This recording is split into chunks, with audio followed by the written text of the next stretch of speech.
종묘대전입니다. 종묘대전이 무슨 말이야? 네, 기사 같이 보시죠.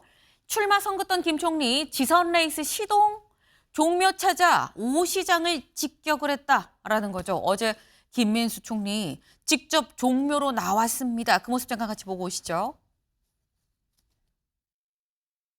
바로 그냥 턱 하고 숨을 맞아요. 종로 이곳에서 봤을 때는 그냥 확실하게 딱 막히는 기가 막히는 결과가 되었습니다. 이곳에 직접 와서 보니까 종묘가 얼마나 특별한 곳인지 더 깊이 이렇게 느끼게 됩니다.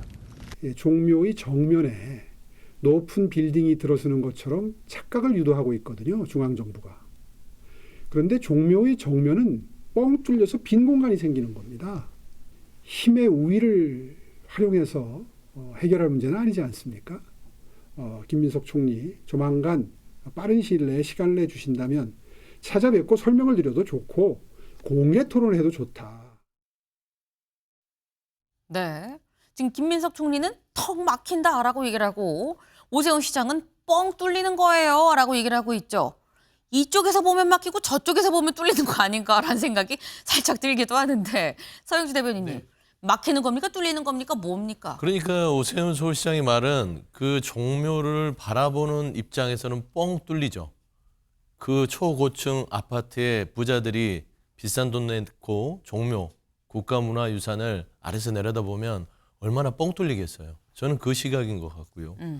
뭐 김민석 총리 말을 저는 좀 100번 이해하는 것들은 저도 종묘를 자주 가고요. 네. 종묘라는 곳이 세계의 많은 인들이 찾는 곳입니다. 그래서 거기에서 이 건물들과 이렇게 배치도를 보면 그 근처가 사실상 보면은 군데군데 좀 건물들이 높은 데가 있지만 그렇게 높은 건물은 없어요. 근데 높은 건물이 있다고 그냥 눈을 감고 생각만 해도요 답답합니다. 그러면 저는 오세훈 시장한테 묻고 싶어요. 아니 종로의 종묘가 어떤 개인의 어떤 욕심과 허영을 위해서 결정할 수 있는 건 아니잖아요. 국가문화유산이고 대한민국 모두의 자산인데 그럼 여기에 대해서 본인 마음대로 서울시장이라고 해서 조례를 문화유산 조례를 폐지하고 거기에다 고층 건물을 세웁니다. 한 16층 더 올리는 거겠죠. 누구를 위해서 올리는 거죠? 무엇을 위해서 올리는지 묻고 싶어요. 저는 종묘에 김건희가 가니까 종묘에 오세훈이 왔어요. 왜 종묘를 그렇게 못 살게 굴죠? 저는 그런 부분에 있어서 건설업자나 돈 있는 사람 배불리려고 종묘에 대해서 훼손하려고 하지 말고 조금 더 심각하게 생각하셔라 라는 말을 좀 드리고 싶습니다. 네, 고층에서 보면은 뻥 뚫리겠지. 하지만 그건 고층에 살 수 있는 돈 많은 사람들의 얘기 아니냐. 종묘 입장에서는 어떻게 하느냐라는 말씀이거든요. 이창근 의원님. 사실관계가 좀 잘못됐는데요.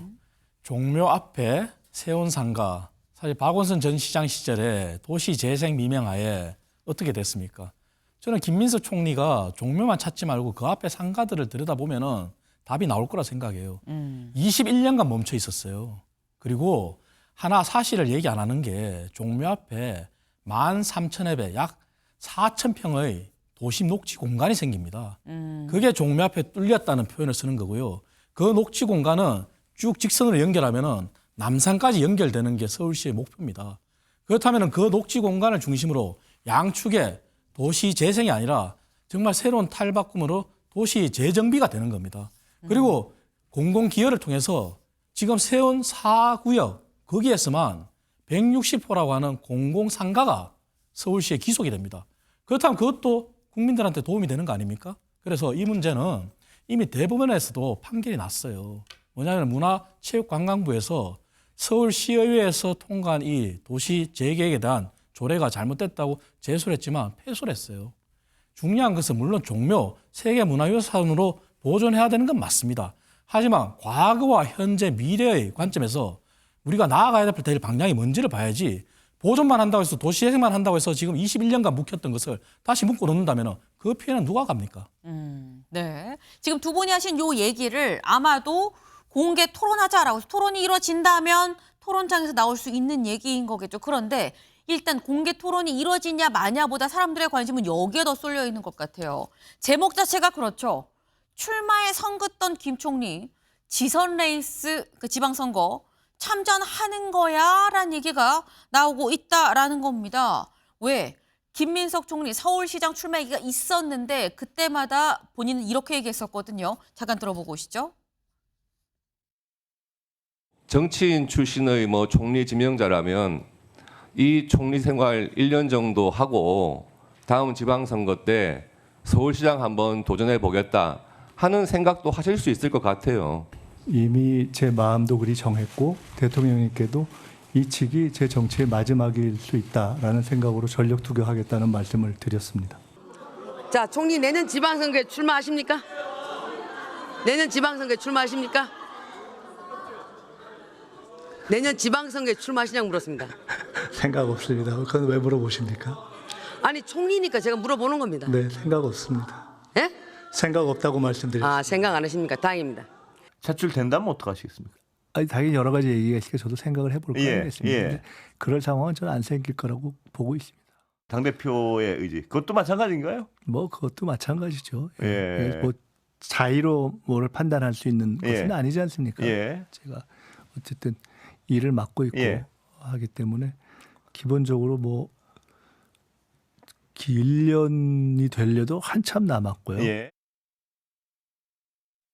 살짝 좀 여운이 있긴 합니다. 시간도 좀 많이 남았고요 라고 얘기를 하기도 하지만 지금 전할 생각이 없습니다 라고도 얘기를 하긴 해요. 근데 이런 걸 보면 소영주 대변인님. 네.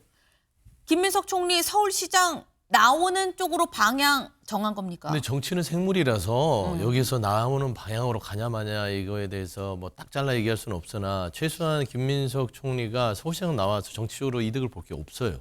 예를 들어서 서울시장에 출마를 해서 정치 여건이 지냐 이기냐를 떠나서 진다면 그러면은 본인의 어떤 지역구도 내려놔야 되고 정치적으로도 굉장히 리스크가 클 거예요. 네. 근데 총리직을 계속 유지하고 있다가 그 돌아가서 당대표를 나가면 당대표에서 승표와 상관없이 그래도 본인 지역구는 지키면서 의정활동 할 수 있는 거잖아요.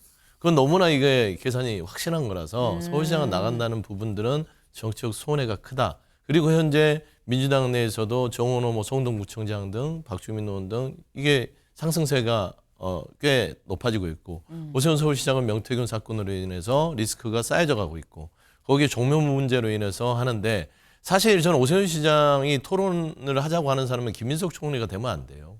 그 지역구인 곽상원 의원하고 토론을 해야죠. 종로, 종묘를 책임지고 있는 지역구원하고 해야지 본인도 정치적으로 지금 던지는 건데 사실 저는 오세훈 서울시장 세무상과 개발 부분들 개발과 보전이 공존하는 건 맞지만 고층을 세우는 게 문제라니까요. 30층에 35층 세우는 걸 반대하는 게 아닙니다. 건물 짓지 말라고 한 게 아니라 거기에 적절한 도시화 조화가 되는 부분들로 가야 되는데 오세훈 서울시장은요.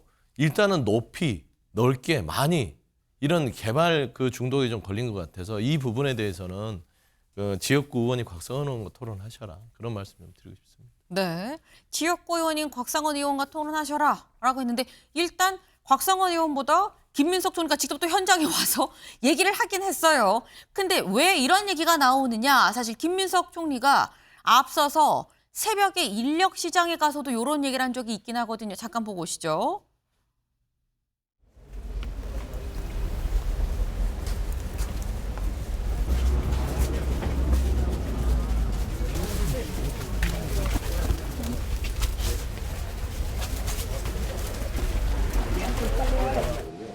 최근에 서울에 이제 전역에 그 지원 예산을 삭감하겠다고 좌측에 통보. 그러니까 이렇게. 아이고. 이런 거는 기본적인 거는 유지를 시켜줘야 돼요. 아이고, 참 그렇게 어리석게 그렇게 하나. 네, 새벽 인력시장에서 이 관련해서 이 지원이 중단됐다라는 얘기에 대해서 뭐 어리석게 그렇게 하느냐라면서 약간 시정을 비판하는 듯한 얘기를 했었죠. 근데 지금 저런 거나 요번에 직접 종묘 가서 얘기를 한 거나 이채근 의원님, 오세훈 시장 입장에선 지금 이 김민석 총리가 나온다고 한다면 김나땡입니까? 아닙니까? 뭐 나온다고 했을 때 뭐 저희는 뭐 누가 나오더라도 네. 뭐 환영하고 자신 있습니다. 누구든. 하지만 근데 중요한 것은 민주당이 합리적인 비판으로 서울시정을 비판하고 질타하는 것은 받아들일 수 있어요. 하지만 그렇지 않고 종묘 문제라든지 또 부동산과 관련해서 박원순 시장 10년간 멈춰 있었던 도심 재개발, 재건축 문제에 대해서 이렇게 한다면은 그것은 오히려 하면 할수록 저희한테 유리하면 유리했지 불리한 싸움은 아니에요. 그리고 민주당은 또 천준호 의원을 단장으로 서울시정 실패 태스크포스를 열었다고 하지 않습니까? 그것도 환영합니다. 다만 이 부분이 정치적인 공세로 갈 게 아니라 정말 합리적인 비판에 의해서 서울시정이 더 바르게 갈 수 있는 방향이면 환영합니다. 그렇지 않다면은 저희도 철저하게 대비를 해야죠. 그래서 저희는 누가 나오더라도 뭐 저희는 자신 있습니다. 예. 네. 뭐 김민석 총리뿐만 아니라 누가 나와도 다 오세요. 약간 이런 말씀을 지금 하셨어요. 근데 김민석 총리는 사실 서울시장 말고 나왔던 얘기가 저희 그래프 같이 볼까요? 말씀 중에 나왔죠. 당대표 얘기가 나왔었습니다. 김민석 총리 서울시장으로 가는 줄 알았는데 당대표 쪽으로 방향을 틀었다는 얘기가 사실 상당하게 많이 나왔었죠. 그런데 최근에 만약에 나가게 되면 결국 정청래 대표와 붙어야 되는 건데 정청래 대표가 뭐라고 했느냐. 지금은 대통령의 시간입니다. 라고 얘기를 하면서 취임 100일 회견도 취소를 하면서 지금 상당히 당정 간에 뭔가 이 분위기가 상당히 좀 좋게 또 흘러가고 있는 면이 있어요. 서영주 대변인님. 그래서 일로 갈래다가 아닌가 일로 방향을 튼 거 아니야 라는 얘기도 있을 수 있거든요. 근데 이제 중요한 것은 당연히 지금 당정 간의 관계가 좋든 나쁘든 지금은 좋아져서 다행인데 그 1년이죠, 1년. 아니 그러니까 이제 연임의 네. 문제죠. 정청래 대표가 연임을 또 하게 된다면 그 부분에 대한 대항마가 필요한 게 당의 입장이지 않겠습니까? 사이와 무관하게. 그래서 저는 그 부분에 있어서는 김민석 총리가 둘 다 생각은 할 수 있으나 네. 정치적 계산법에서는 당대표 출마가 훨씬 더 이득일 거라고 생각하는 게 현실적이다. 그래 얘기하는 겁니다.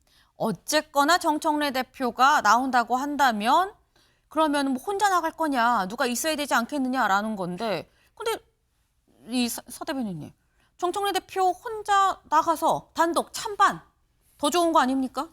그거는 민주당의 어떤 그 정치 질서하고는 좀 먼 얘기죠. 어떻게 혼자 나가서 합니까? 그건 아니고 네. 사실상 연임에 대해서도 당내에서 동감하는 사람들이 있고 동감하지 않은 사람들이 있기 때문에 네. 거기에 대한 어떤 대안 세력으로서 저는 김민석 총리가 생각을 가지고 있지 않을까라는 이야기를 하는 것이죠. 네. 만약에 김민석 총리가 당대표로 나온다고 한다면 말씀처럼 정청래 대표랑 붙을 수밖에 없는 것이고 그때 나올 때 정말 치열하게 싸우든 아니면 그 다음을 생각하고 그냥 원오브댐으로 나오게 되는 것이든 그때 상황을 좀 지켜볼 필요가 있어 보입니다. 저희가 준비한 소식 오늘 여기까지입니다. 오늘도 좋은 하루 보내세요.